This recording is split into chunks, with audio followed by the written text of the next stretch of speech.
Hi everybody, welcome to Story Time with me, Miss Nat. And today I would like to show you some of my favorite story written by Beatrix Potter. And today we're going to read the tale of Mr. Jeremy Fisher. Well, let's start. Once upon a time, there was a frog called Mr. Jeremy Fisher. He lived in the little damp house amongst the buttercups at the edge of a pond. The water was sleepy, sloppy in the ladder and in the back passage. But Mr. Jeremy liked getting his feet wet. Nobody ever scolded him, and he never caught a cold. He was quite pleased when he looked out and saw large drops of rain splashing in the pond.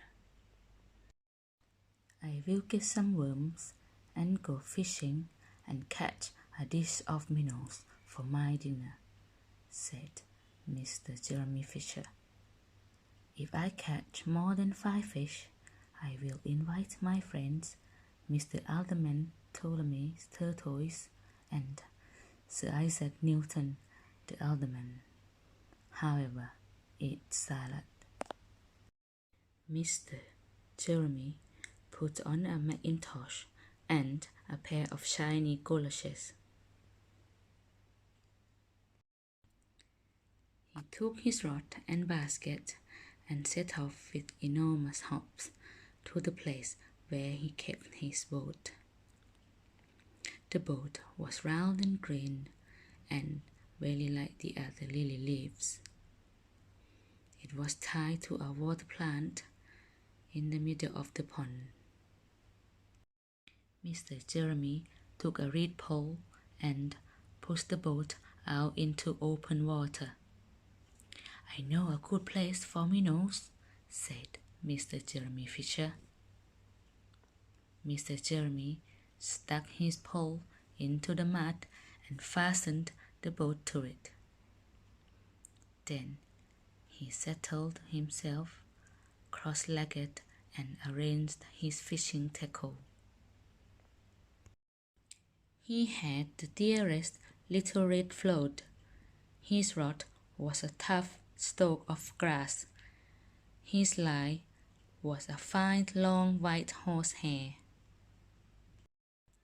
And he tied a little wiggly worm at the end. The rain trickled down his back, and for nearly an hour he stared at the float. "This is getting tiresome. I think I should like some lunch," said Mr. Jeremy Fisher. He panted back again amongst the water plants and took some lunch out of his basket. "I will eat butterfly sandwich and wait till the shower is over," said Mr. Jeremy Fisher.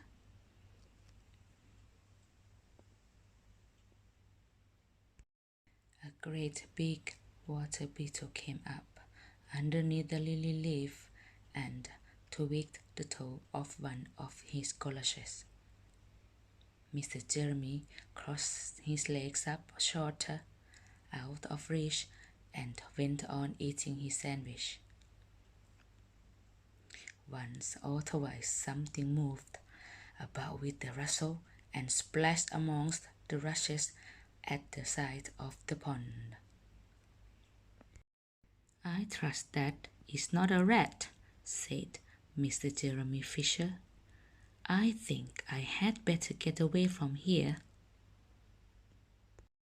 Mr. Jeremy shoved the boat out again a little way and docked in the bay. There was a bite almost directly. The float gave a tremendous bobbit. "A minnow, a minnow! I have him by the nose," cried Mr. Jeremy Fisher, jerking up his rod. But what a horrible surprise! Instead of a smooth fat minnow, Mr. Jeremy landed a little jack sharp, the stickleback covered with spines. The stickleback floundered about the boat, pricking and snapping until he was quite out of breath. Then he jumped back into the water, and a shoal of other little fishes put their heads out and laughed at Mr. Jeremy Fisher. And while Mr. Jeremy sat disconsolately on the edge of his boat, sucking his sore fingers and peering down into the water, a much worse thing happened. A really frightful thing it would have been if Mr. Jeremy had not been wearing a Macintosh. A great, big, enormous trout came up, flop, with a splash, and it seized Mr. Jeremy with a snap. Ow, ow, ow! And then it turned and dived down to the bottom of the pond. But the trout was so displeased with the taste of the Macintosh that in less than half a minute it spat him out again, and the only thing it swallowed was Mr. Jeremy's goloshes.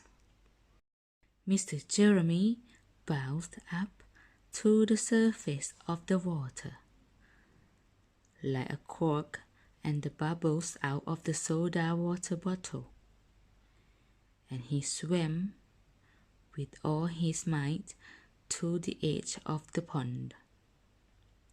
He scrambled out on the first bank he came home, and he hopped home across the middle with his Macintosh all in tatters.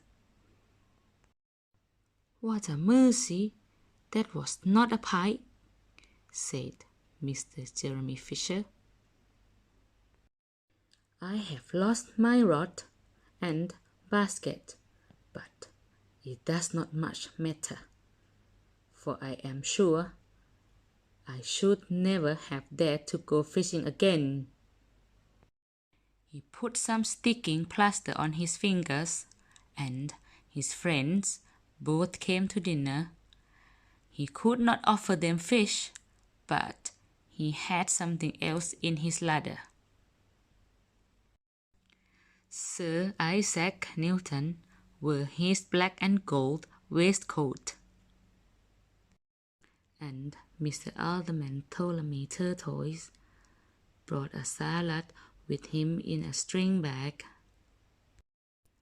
And instead of a nice dish of minnows, they had a roast grasshopper with ladybird sauce, which frogs consider a beautiful treat, but I think it must have been nasty.